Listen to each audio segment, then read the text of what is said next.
Hello, happy Sunday everyone. Na-meet ko yung mga kababayan natin na nandito sa Hong Kong, taga Bohol. So, OFW siya dito sa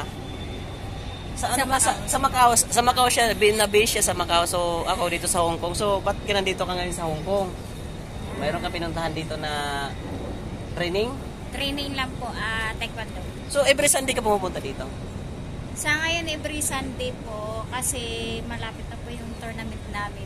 May tournament. So, grabe no, pupunta ka lang talaga dito para dito sa training na to. Yung taekwondo?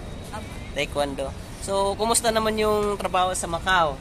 Bilang isang bilang isang OFW or nagtatrabaho sa bahay. Sa bahay naman trabaho or sa hotel. Kasi mostly yung nababalitaan namin yung mga trabaho doon sa hotel, sa restaurant.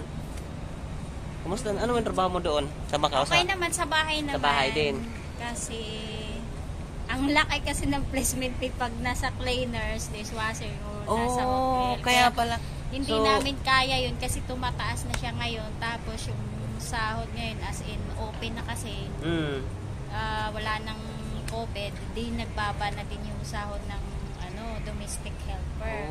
Pero sa akin, okay lang naman kaysa dito sa Hong Kong kasi yung namin dun is stay out. 8 hours lang talaga. 8 hours lang talaga doon. Yun pala yung pagkakaiba ng Hong Kong at saka Macau. So 8 hours. Pero pag stay in ka naman po, Saturday pa lang ng gabi, pwede ka lumabas. Pwede ka nang lumabas. Wow. Kaysa dito is Sunday lang talaga Sunday lang talaga. Tapos yung balik mo lang doon kasi pag stay in, pwede siya bumalik ka ng Sunday ng gabi or kinabukasan na ng Monday.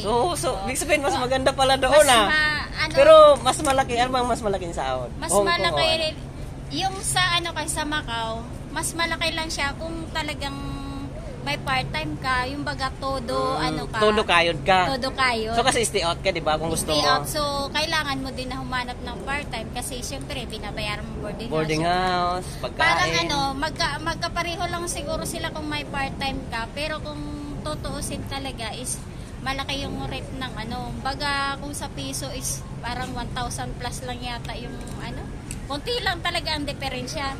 Alin ba mas malaki? Malaki dito. Kung hindi tayo magbe-base sa may part-time sa labas, pero yung nakalagay sa contract. Ang nakalagay kasi dito is nga sa ngayon is 4,730. Oo, 4,730. Sa Macau. kasi doon is may amo na nagbibigay sila ng 5,000. Pero yung rate kasi wages kasi doon is 4,470. 447. So magkano sa piso sa pag Macau? Nasa round off lang. Mga round off lang kasi siyempre ko convert. So sa round siyempre hindi natin pag-usapan yung Hong Kong at saka Macau na ano bang tawag sa Macau na pera? Pataka.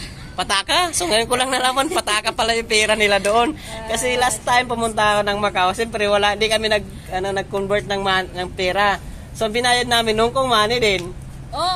Pwede din naman siya pero sayang din yung kasi yung mas malaki kasi yung ng value ng Hong Kong. Ibig sabihin parang lang kasi umabot din naman kami ng 30,000 kasi ganun din naman dito. Ang maganda pa rin siya parang 1,000 lang. Pero sa totoosin mas malaki talaga yung sahod sa Hong Kong. Kaya lang yung trabaho grabe talaga parang masabi mo na 24 hours or 12 hours or yung ganyan.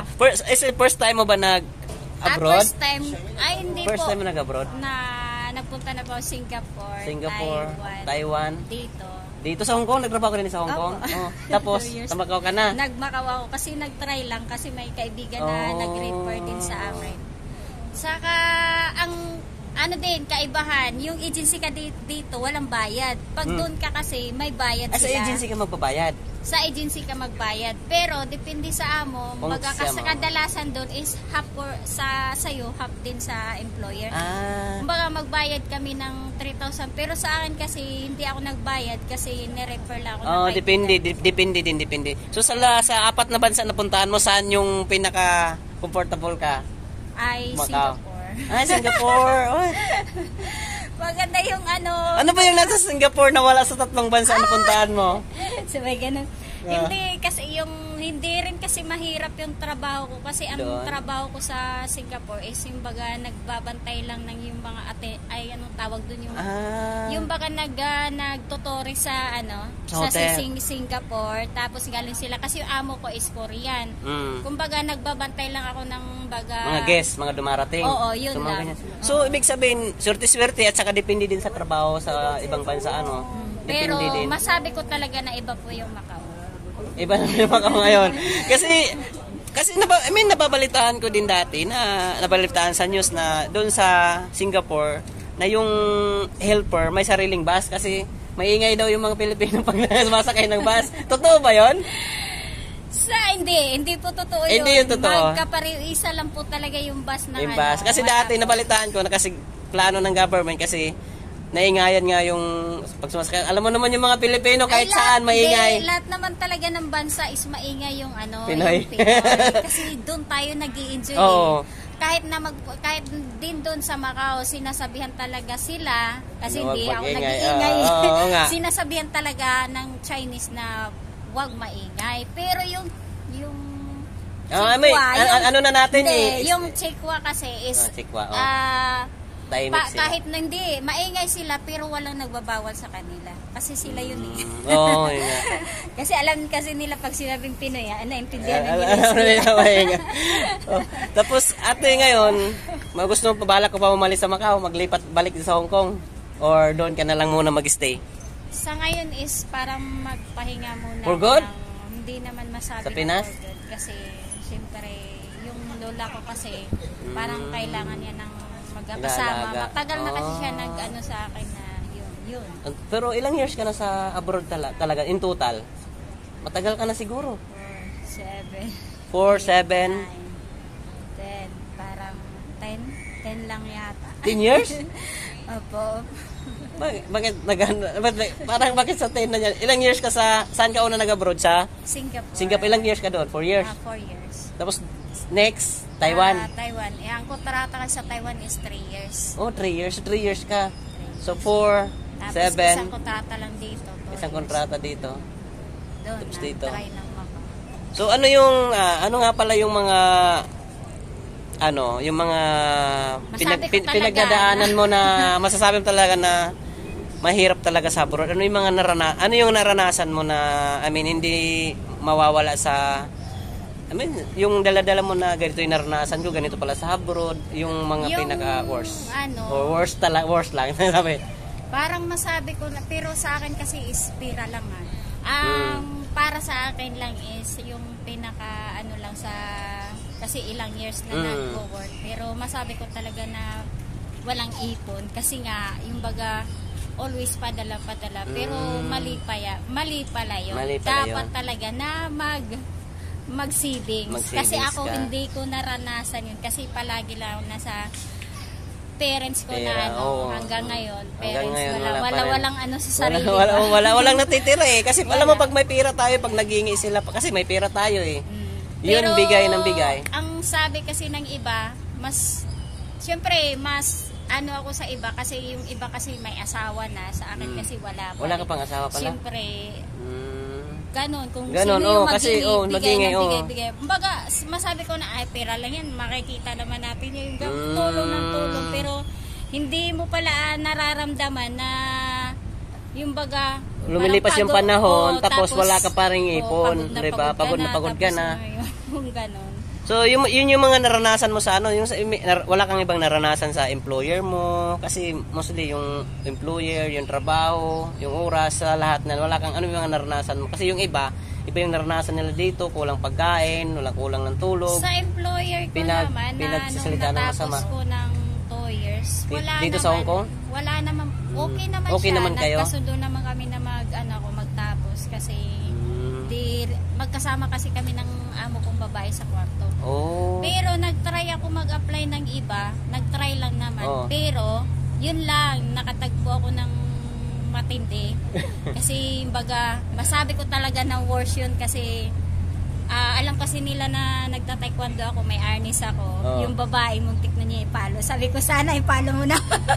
Ipalo mo yung... Ipalo mo na yung arnis ko para naman masabi mo na tatawag talaga ako ng pulis. Ano, papapaluin ka niya? Oo, Ano kinuha niya yung arnis ko. Ano Kasi yung arnis yung ano? yung stick. Stick, Yung stick sa papaluin ka pamana. niya? Oo, kasi nga yung bang na-injured ako sa bahay nila. Oo. Kaso nga lang, ayaw niya akong ipagamot. Kasi, yun. Magasto. So, yun pala yung naranasan mo sa... Ano may pinakamagandang naranasan mo bilang isang OFW? Sa lahat ng bansa na puntaan mo na 10 years ka na mahigit, ano yung pinakamagandang naranasan mo bilang isang OFW? Wala lang, basta baga, happy lang. Yun lang. Happy pa maging isang OFW? Sa naranasan mo?